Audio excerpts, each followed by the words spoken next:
Hey everyone, welcome back to BrowncoatNerd. Today we're going to be looking at the IMI Jericho 941F Israeli surplus.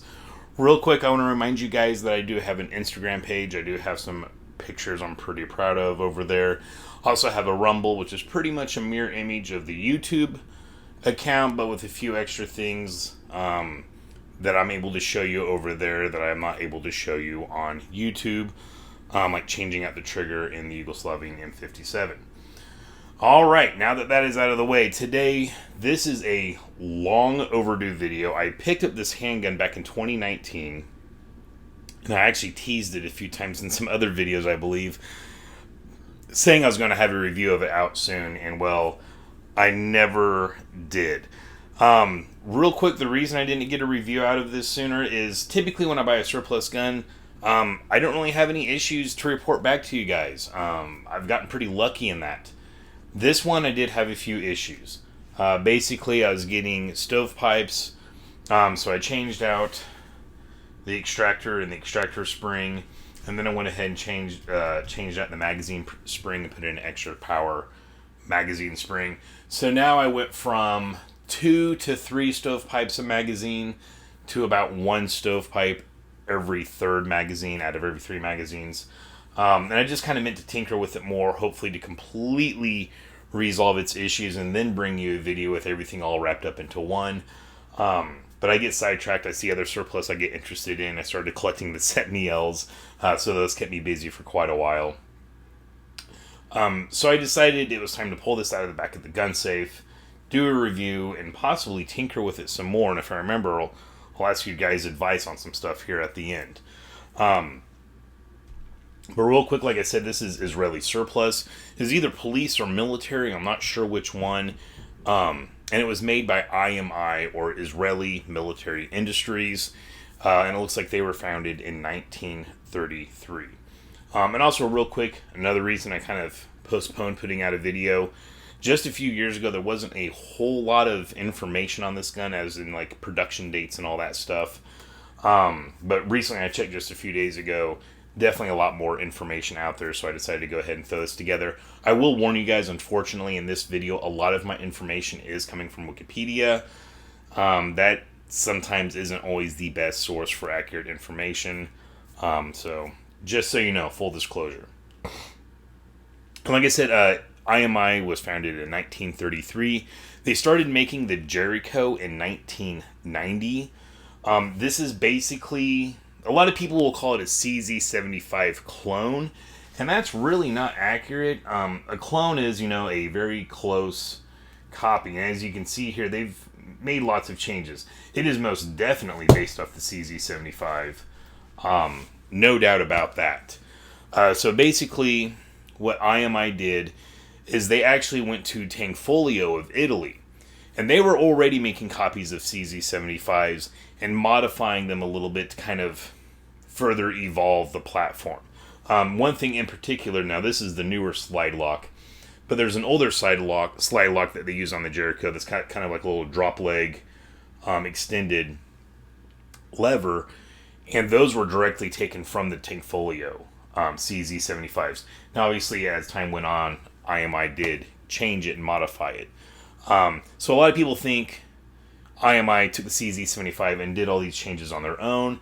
Not really so much. They started out with the Tanfolios, and then once again, no doubt, IMI added additional modifications and additional changes of their own. I do want to say real quick, supposedly at least the first several Jerichos, I do not know for how many years, but the parts supposedly were actually made by Tanfolio that was supplying IMI. And I believe IMI was just doing the assembly, or maybe they were making some of the parts. But to begin with, Tanfolio, it looks like, did have a heavy hand in getting IMI off and running with these Jerichos. Now, to begin with, importation of them into the U.S., obviously now we do get a lot of surplus guns imported in. But you used to be able to get them new, and you would find those imported by KBI, O.F. Mossberg & Sons, which I've never heard of, as well as Magnum Research. And from what I have seen, the vast majority of them were imported by Magnum Research. They really did import a whole bunch of these. And I don't believe they ever actually called these Jerichos when those companies imported them. They kind of rebranded them and gave them their own name. And you would find this under names like Uzi Eagle, even though this has nothing, in comparison to an Uzi. I do believe IMI is the company that makes the Uzi. I know they come out of Israel as well. Then you'd also find names like Baby Eagle, and the most confusing of them all, Desert Eagle Pistol. Pistol was part of the name, but yeah, Desert Eagle Pistol, which obviously this is not a Desert Eagle. Once again, IMI does make the Desert Eagle. The styling is kind of similar to a Desert Eagle, but function, no way, shape, or form is it a Desert Eagle. And I do remember when I first got into guns and talking to other gun owners that were kind of like the same level as me, not really knowing much. There's at least 2 of them I ran into that swore up and down that they had purchased Desert Eagles for like $500. And I'm like, no, you're smoking crack. So here's the explanation to that. I'm sure what they actually have is like a Magnum Research Desert Eagle pistol, which is actually just a Jericho, which is actually just a CZ75. So if you ever run into that, they're probably talking about this. I bet there's people saying they have Uzi pistols too, and actually just referring to this. So just that you know that, yeah, they've got all those different names, essentially the same gun. But like I said, the majority of them now that we're seeing are actually surplus imported. This particular one I got from Classic Firearms, December of 2019. Now, when I did order it, there was an import date sticker on the box that it came in, and that date was 8/19 of 2019, so it came in just a few months before I purchased it. And they got quite a few of these in, and they got them in several batches too.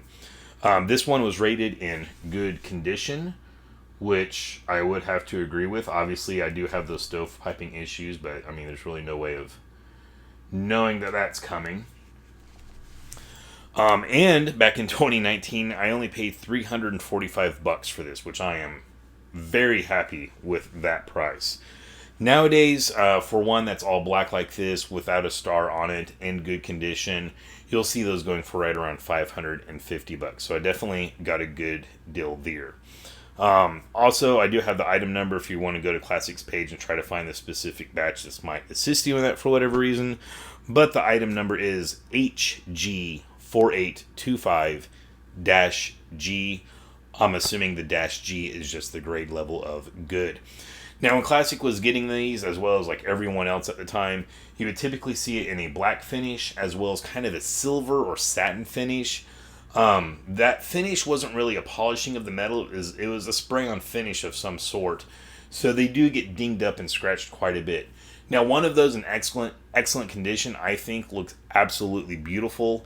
However, those, when they start to get dinged up and scraped, they don't look as good as the black version. I normally like guns that show signs of use, but with that silver finish, I thought it was kind of ugly. I feel like the black takes the wear marks a little bit better. And of course, your taste might vary. So, yeah, just throwing that out there. Also, you'd see a lot of them with a little, Star of David etched in on there. Typically, I feel like I was seeing them charge just a few bucks more for that, like maybe $10 or $25. But you could get that Star of David on there as well, which in my opinion is actually really cool. I really like to get a surplus firearm from a country that has some kind of heavy, it's obvious it's from that country, and Star of David on a Israeli made pistol, super obvious.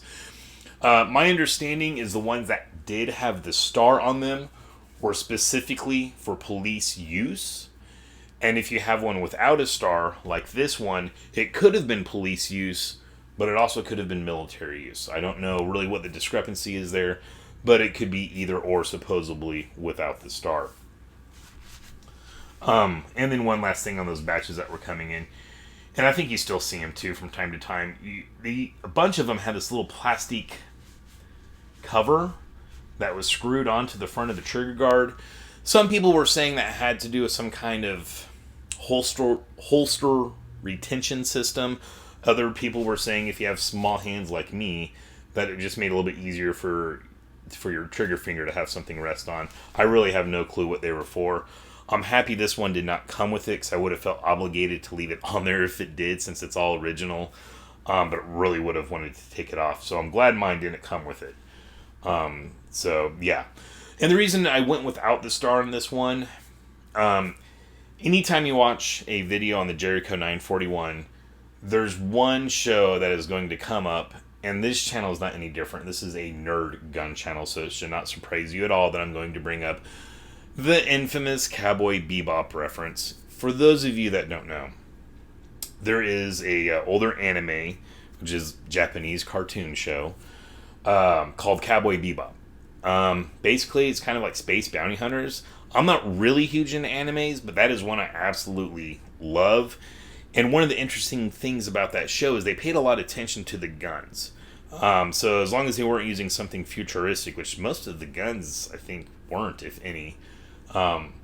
But the guns were very accurately drawn, which is interesting because it was Japanese, you know. And all of the roll marks even would be very accurate in those. So, in the back of my mind, even though it's surplus and I typically, like to keep them all original, this one should come as no shock to you that I am going to give it the Spike Spiegel Cowboy Bebop workover. So, didn't want the star on there. In the back of my head, I was thinking, well, if these stick around for a while, maybe I'll grab another one that has a star on there, maybe get that silver finish, which kind of, I think, was the plan. Because these guns just feel excellent in the hand, and I love them, even though this one's giving me issues. And these having issues is not a common thing you see at all. But I'm not going to lie to you guys, that's what's going on. Then that never ended up happening, and they'll still come in batches, and I keep thinking about that. It's like, I need to get one with a star on there.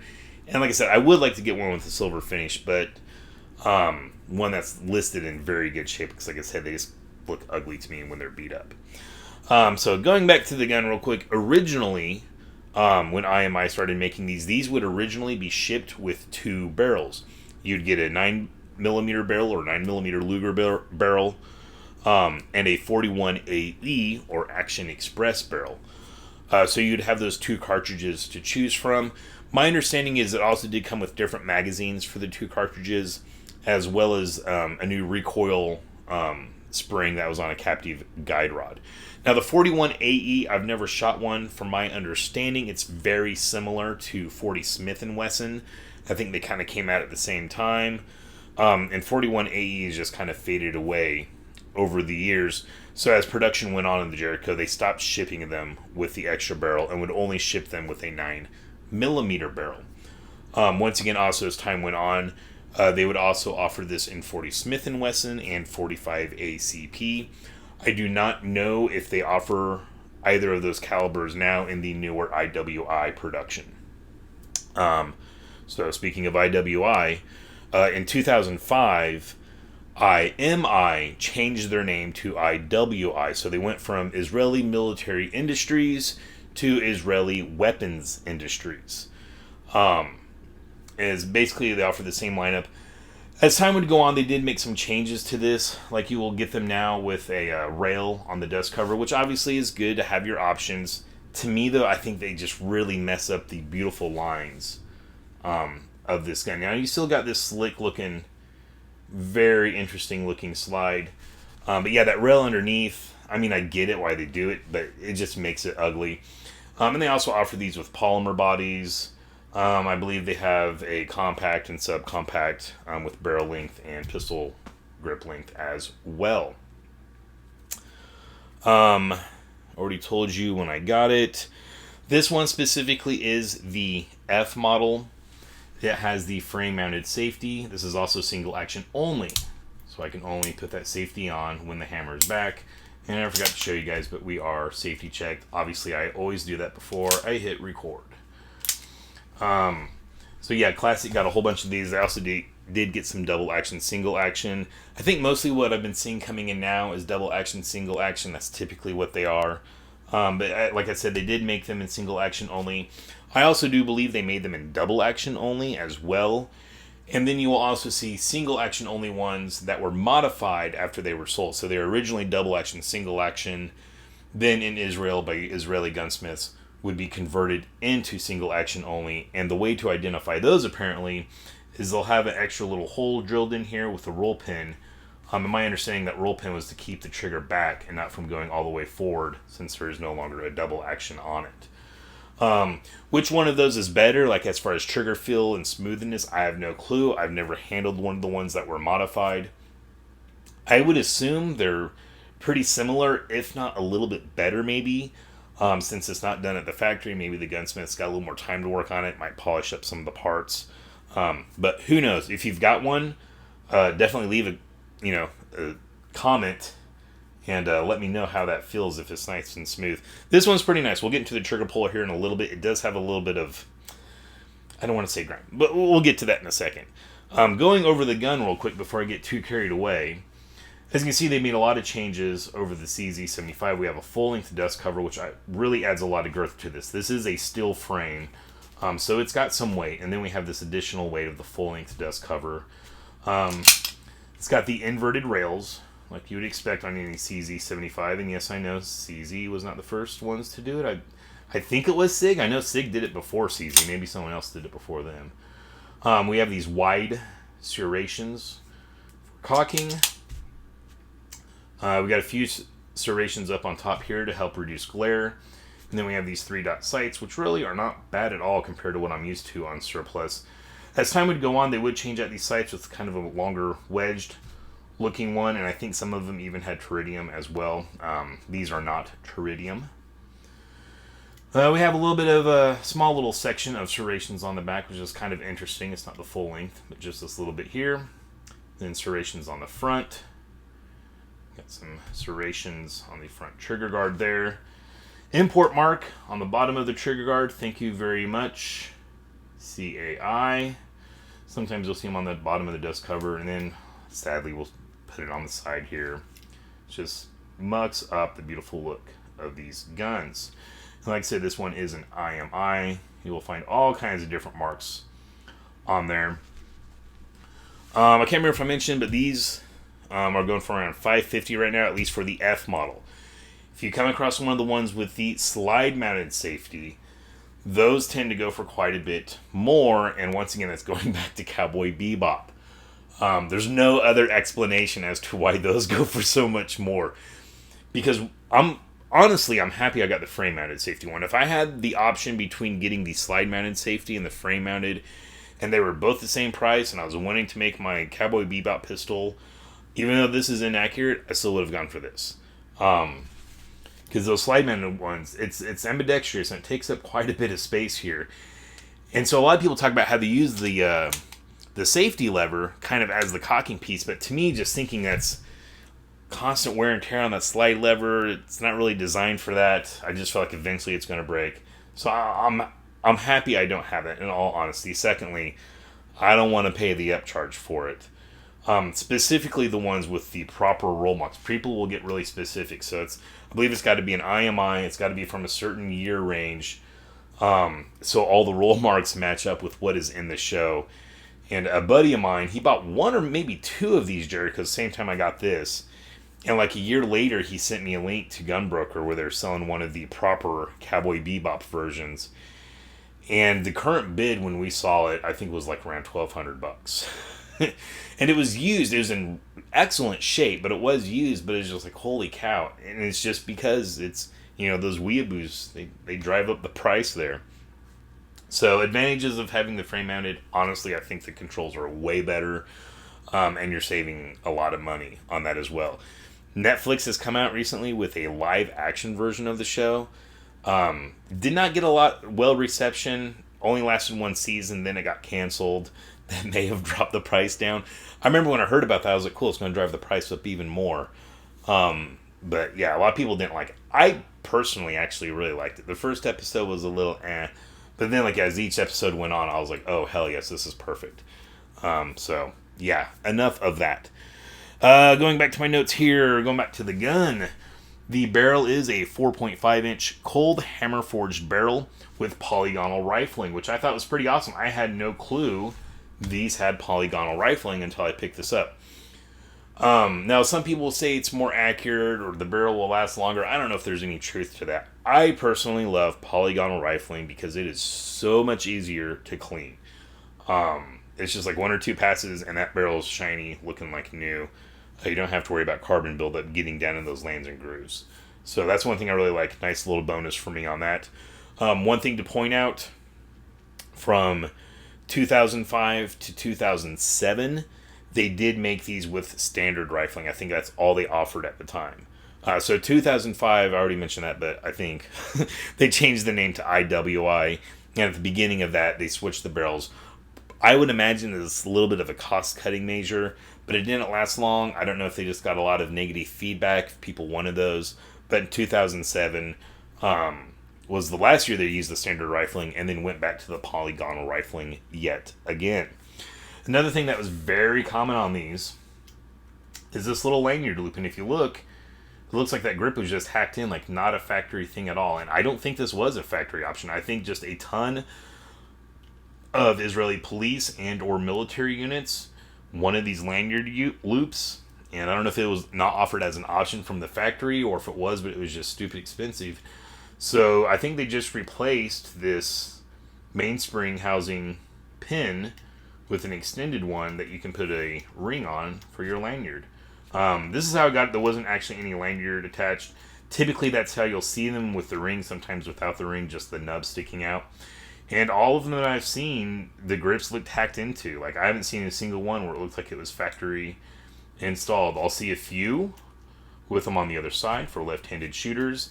And every once in a while, I will see one of these surplus ones without a lanyard loop at all. But that's not very common. Now, I'd imagine you could just pop that pin out and put in the standard pin. And then put on complete grips if that's the route you're wanting to go.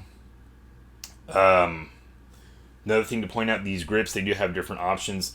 These typically are the grips that I will see come on the military and police surplus ones. I have seen even the newer IWI Jerichos come out with this style of grip. They're nice. They're very, very thin, but there's nothing here for traction whatsoever. And you got the little logo there. It's also worth pointing out, you might have one of these where it's marked IMI, but your grips might be marked IWI. If the grips were damaged and changed over time, that was after they changed the name, they would just throw those grips on there. For example, the mag that came with this is actually an IWI mag, and it looks brand freaking new too. So but anyways, barrel rifling, told you about the extra roll pin. Speaking of that magazine, it is a 15+1. Let's measure the trigger pull and weigh it. Get out the cheapest digital scales I could find on Amazon.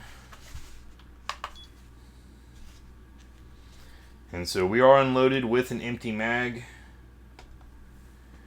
Weight comes in at 2 pounds, 6.4 ounces, or 1 kilogram and 88 grams. 2.4 pounds, 38.4 ounces, and then back to the good old American 2 pounds, 6.4 ounces. So like I said, not necessarily a light gun, which equates into it being a very nice soft shooter. Trigger pull is very nice on this. Very low trigger pull weight. We'll do that here. Turn this guy on. We're using a Lineman. I don't know what model this is. One of these dudes. Clear, ready, steady, and go. 2 pounds, 14.5 ounces. We'll do an average of 5.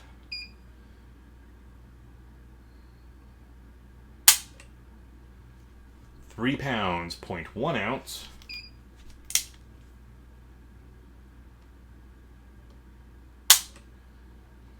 2 pounds, 11.2 ounce.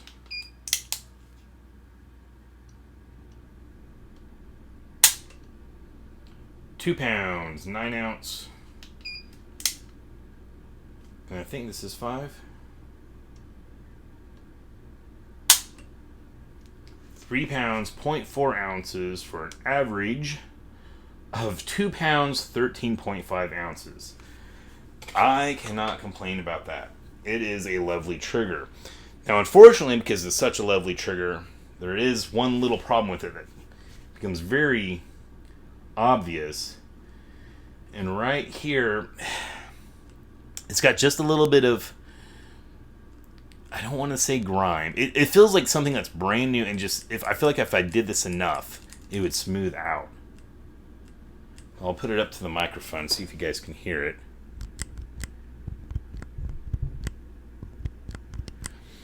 But it's just, it's such a nice light trigger, and then you've got that. Like, if that doesn't go away after, once I figure out what the frick is wrong with this, if that doesn't go away, I'll have to get in there and clean that up. Whether I do it or I send it someplace to do that, no. I do. Well, I was getting around, I was like, well, why is the trigger not pulling? But yeah, it's not the greatest, but you do have that nice light trigger pull. There's just a little bit of creep past the breaking point. It's a very clear and defined breaking point. Reset is short, but it kind of kicks your finger out a little bit. See how it kicked my finger out some? And then there's the wall. Just a little bit of creep. A little bit more. Breaks. Show you that reset again. I do not like how it kind of kicks your finger out on the reset. You can really see it there. I'll try my best not to let it kick my finger out. Yeah. It's a super nice light trigger though. Like I said, this one I feel like is in really good shape. It's just got the perfect amount of wear on it. I absolutely love the lines on these guns. And I do believe if you don't get this style of grip, they do offer a new, it looks very aggressive gripping on it. But I do know it's quite a bit thicker than these factory ones. I saw someone comparing it with the lock grips. And it looks like the lock grips kind of land right between the super thin ones and then the thicker factory ones that have more grip on it. And while we're on that subject, yes, I am definitely going down the route of making a Cowboy Bebop gun. The different thing about his gun, he had different grips. On this side, there was like a built-in laser, which you don't even, I don't ever recall seeing it in the show. And just researching specifically his gun, I came across that. There is one company that makes that type of grip. I'm not sure if the laser is functional or not, but they look rather thick. I think each panel is actually 2 pieces. Lock Grips makes just standard replacement panels out of G10 that are done in the style of Spike Spiegel's grips from the show. That is definitely the route I'm going to go, because I want something to at least be functional. Now, they're straight up copies of the Cowboy Bebop grips. From my understanding, are pretty smooth and they don't have a lot of texture to them. I mean, they're copying a grip from a cartoon, so you can't expect it to function perfectly. But apparently they do offer it with additional texturing on there if you want that. And then they also offer it in different colors. The grips from the show, it almost looks like 2 pieces sandwiched together this way. There's like kind of a little seam going down the middle. I think you can even get that seam done in different colors if you want to. So lock allows you a little bit of freedom to kind of change it up some. And then their pistol stand, which I forgot to bring out here. They make some of those custom with different logos on them, and they actually do offer one that has the silhouette of the swordfish, which is the spaceship that Spike flew in Cowboy Bebop, and it says "See a Space Cowboy," which is a kind of slogan from the show, I guess you could say. So I am going to eventually get all that stuff thrown together for this guy. So the one thing that left me with this gun at not functioning, I got on some forums, and a lot of people advised me to put in a, like, first of all, they're like, you're using 9mm, that's just weak. I was using, Remington, Winchester, PMC, Lawman.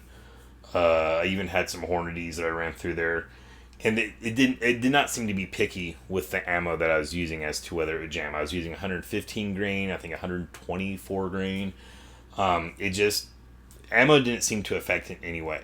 So then the next step they told me, after I replaced all that stuff, I replaced just on my own, thinking maybe it's that extractor is just not grabbing it hard enough or yanking it out hard enough. So now I want your guys' advice. I've been told since then that I should change out the recoil spring with a lower power one.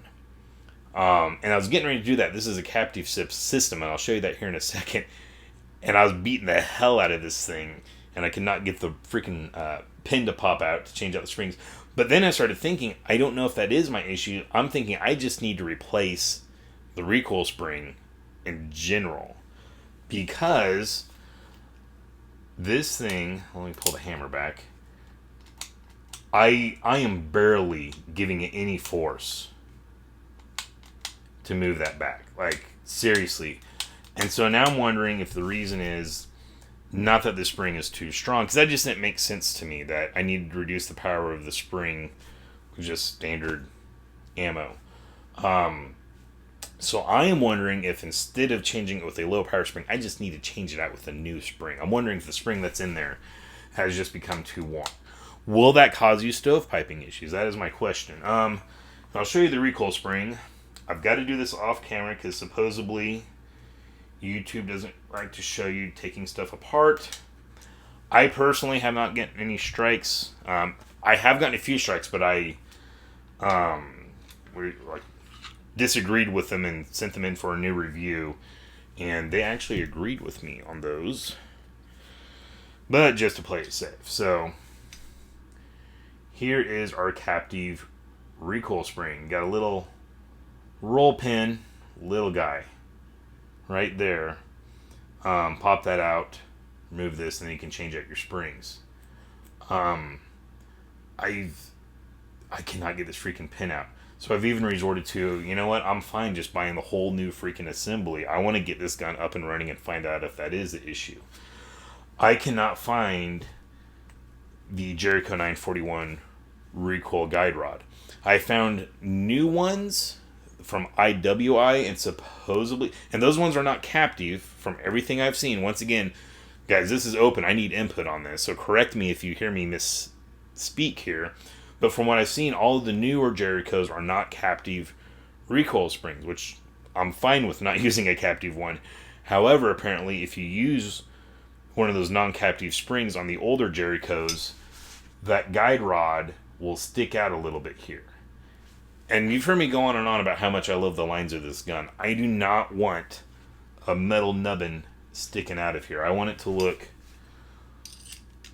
like it originally did. And it was just nice and flush. Like, it barely sticks out there. So, I'm kind of torn there. I did find on eBay, and I had seen these for a while, and I'm about to buy one of them to try it out. It's a captive recoil guide rod. It's an aftermarket company. I can't think of their name. They make them for several different guns. But it's like 3 recoil springs kind of all bunched in to one. It's kind of like the Glock multi-spring setup. I don't know if it's supposed to all reduce recoil. I don't know if they really work, but supposedly those fit in fine on these, supposedly. And so I was like, do I just roll the dice and get that? So that's where I'm at on this guy. Also, I guess it is worth pointing out, since we have it taken apart here, the newer ones, this lower cut piece here is actually a separate piece of metal that just kind of like plops in, and then I guess the spring keeps it in there. I guess I need to clean it, but as you can see, if you've ever taken part of CZ75, I mean, that's what we're working with here, these beautiful full-length rails. I really like that. But yeah, this is a nice little gun. Oh, I do need to clean this. Oh, wow, look at that. I got caught lacking, guys. I'm usually pretty good at cleaning my guns right after I shoot them.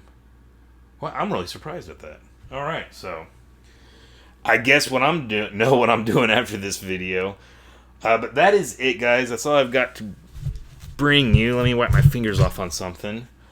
I guess if you stayed this long, I'll give you a sneak peek at some stuff coming up. First off, the old T91, my Taiwanese piston-driven AR upper. Absolutely love that gun. Unfortunately, it got kind of pushed to the back there because I started collecting Sentinels all of a sudden. However, I've gotten it back out. I've done a few things to it since you guys have seen it. Got something recently from T91 Tactical that I thought was kind of interesting. I've been meaning to do a video on it, but just recently I ordered something really freaking cool from T91 Tactical, and I'm very excited about it. Literally still in the mail. I'm supposed to be here in a few days. But, if you guys don't know, this is what I do not have the room here for this. T91 upper looks like, which technically is the Wolf A1. This is like the civilian version. Here's the thing that I thought was kind of neat. A little flip up sight there. So, I might just include those two things. And the new video, the really cool thing is going to be getting rid of that right there. I'll probably just include both of those in one video instead of doing two separate ones. And then another one that I've meant to film for a while, because I've been very excited about this. This all kind of found out it was happening while I was in Florida, and then before I knew it, they cleared customs. But it's a good old-fashioned game of what's in the box. Well, it says right on there, actually. And actually, to be honest with you, there's nothing in the box. It is currently sitting on a particular Spanish roller-delayed rifle.